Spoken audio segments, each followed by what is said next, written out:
Bismillahirrahmanirrahim. Assalamualaikum warahmatullahi wabarakatuh. Perkenalkan, nama saya Ikhwanul Ikram, NIM 1931042025, nomor urut 21, kelas PJKRF 2019. Baik, di sini saya akan mempresentasikan hasil dari pemaparan materi saya, yaitu sistem rangka atau skeletal pada manusia pada mata kuliah ilmu faal. Ya baik, langsung saja ke materinya. Yang pertama itu saya akan menjelaskan tentang apa itu skeletal atau sistem rangka. Baik, skeletal itu adalah sistem yang terdiri dari tulang atau rangka dan struktur yang membangun hubungan sendi antara tulang-tulang tersebut. Materi selanjutnya yaitu fungsi dari sistem skeletal. Yang saya akan sebutkan di sini adalah fungsi umumnya. Yang pertama yaitu menyediakan bentuk untuk menopang tubuh. Yang kedua sebagai alat gerak pasif. Yang ketiga melindungi organ internal dan trauma mekanik. Selanjutnya yaitu menyimpan dan melindungi sum-sum tulang selaku sel hemapotik atau red bone marrow. Selanjutnya itu fungsi imunologi, yakni membentuk limfosit B atau makrofag. Selanjutnya itu sebagai pengungkit untuk mendukung berbagai aktivitas, sebagai tempat melekatnya otot, ligamen dan tendon, menyokong berat badan, menyediakan tempat untuk menyimpan kelebihan kalsium, dan yang terakhir yaitu menyimpan lemak atau yellow bone marrow. Baik, selanjutnya itu yang tadi saya jelaskan adalah fungsi umumnya. Sekarang yang selanjutnya itu ada pun fungsi khusus dari sistem skeletal. Yang pertama yaitu membentuk nada suara atau sinus paranalis. Yang kedua email gigi pada pencernaan mekanis. Yang ketiga mengatur frekuensi gelombang pendengaran atau tulang kecil telinga.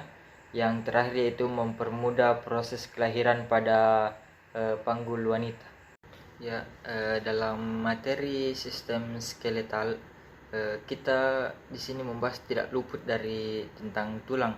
Sebelum melangkah jauh, saya akan menjelaskan terlebih dahulu tentang itu perkembangan tulang. Perkembangan tulang itu berasal dari perkembangan membranosa dan kartilago. Proses peletakan jaringan tulang atau histogenesis disebut osifikasi. Jika hal itu dalam bentuk selaput disebut penulangan intramembranosa, dan tulang yang terbentuk dinamakan tulang membran. Selanjutnya itu tulang endokondrial merupakan tulang yang berkembang dari penulangan tulang rawan sehingga disebut kartilaginosa atau penulangan tidak langsung. Baik, selanjutnya yaitu pusat osifikasi. Dalam pusat osifikasi yaitu terdiri dari dua pusat. Yang pertama yaitu pusat primer dan pusat sekunder.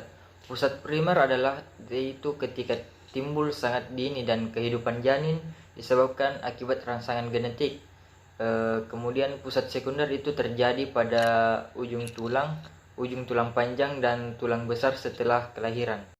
Ya, membahas tentang tulang, ada pula yang faktor-faktor yang mempengaruhi tentang pertumbuhan tulang. Yang pertama itu faktor genetik, faktor nutrisi, faktor endokrin, dan yang terakhir itu faktor pernapasan. Baik, masih membahas tentang tulang. Berdasarkan bentuknya dan ukurannya, tulang dapat dibagi menjadi beberapa golongan. Yang pertama itu tulang panjang, tulang pendek, tulang pipi, dan tulang tidak beraturan. Macam-macam contoh tulang panjang yaitu lengan atas, lengan bawah, tangan, tungkai, dan kaki. Kemudian yang dalam jenis tulang pendek yaitu setiap pergelangan, yaitu pergelangan tangan dan pergelangan kaki. Selanjutnya itu tulang pipi. Tulang pipi yaitu tulang iga, bahu, pinggul, dan kranial. Dan yang terakhir yaitu tulang tidak beraturan, yaitu tulang vertebra dan tulang wajah. eh, saya juga akan menampilkan di sini contoh gambar-gambar tulang dari keempat tersebut itu. Baik, selanjutnya kita beralih ke rangka aksial tengkorak. Tengkorak otak itu terdiri dari tulang-tulang yang dihubungkan oleh tulang bergigi atau sutura. Bagian-bagiannya itu terdiri dari kubat tengkorak, dasar tengkorak, dan samping tengkorak. Samping tengkorak ini terdiri dari tulang pelipis, sebagian tulang dahi, tulang ubun-ubun, dan tulang baji. Baik, selanjutnya itu tengkorak wajah. Dalam tengkorak wajah itu terdiri dari dua bagian, yaitu bagian hidung dan bagian rahang. Di dalam bagian hidung juga itu dibagi menjadi 4, yaitu tulang lakrimal. Kemudian tulang lakrimal ini yaitu tulang mata yang terletak sebelah kiri kanan pangkal hidung di sudut mata. Yang kedua yaitu tulang nasal, merupakan tulang yang membentuk jembatan pada hidung dan berbatasan dengan tulang maksila. Kemudian tulang kongka nasal yaitu tulang hidung yang terletak di bagian dalam, bentuknya berlipat-lipat.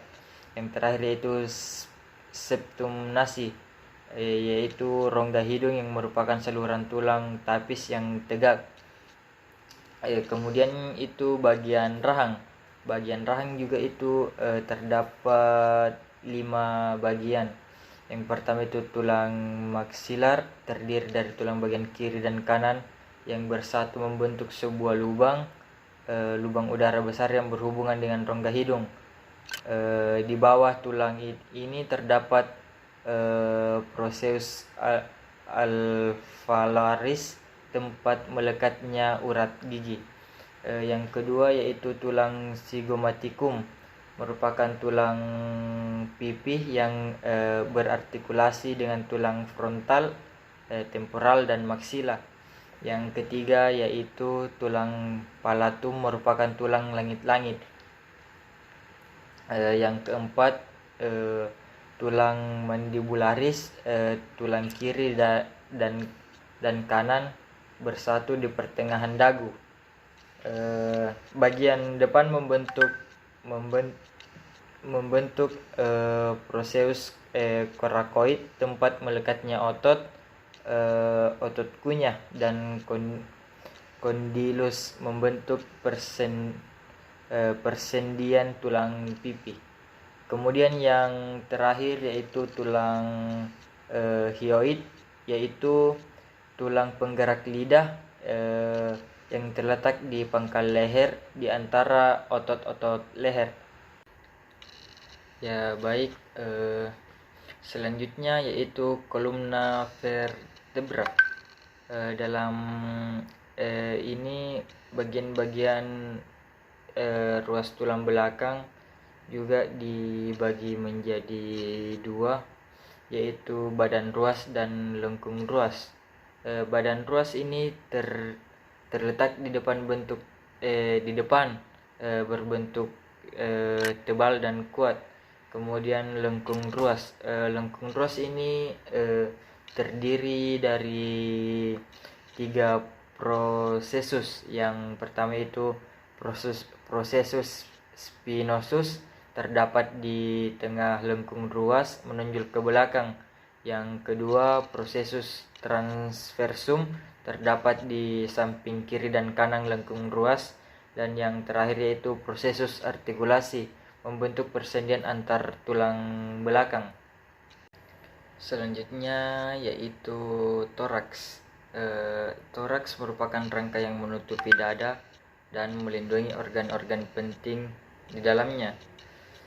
Yang dimaksud organ-organ penting yaitu tulang dada dan tulang iga. Dalam tulang dada di situ juga meliputi ada 3 bagian. Yang pertama itu manubrium sterni, bagian yang membentuk persendian dengan clavikula dan tulang iga. kemudian corpus sterni, bagian yang membentuk persendian dengan tulang iga, dan yang terakhir itu processus xiphoid, ujung tulang dada. Dalam tulang iga juga di situ terdapat 3 bagian. Yang pertama itu costa vera 7 pasangan berhubungan langsung dengan tulang dada. Yang kedua costa spuria 3 pasang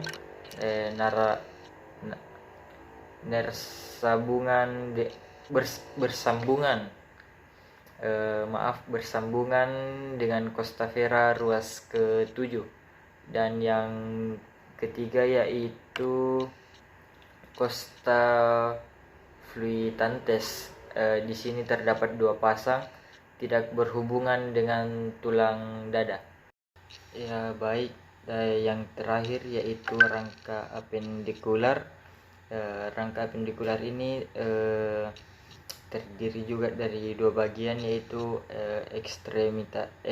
ekstremitas atas dan ekstremitas bawah.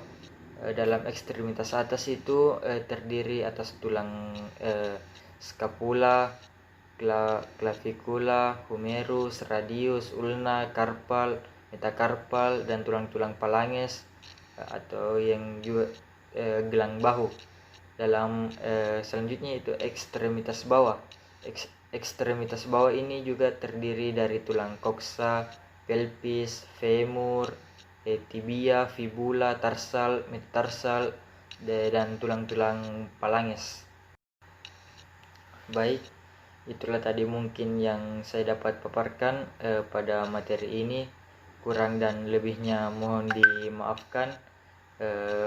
Sekian dan terima kasih. Wassalamualaikum warahmatullahi wabarakatuh.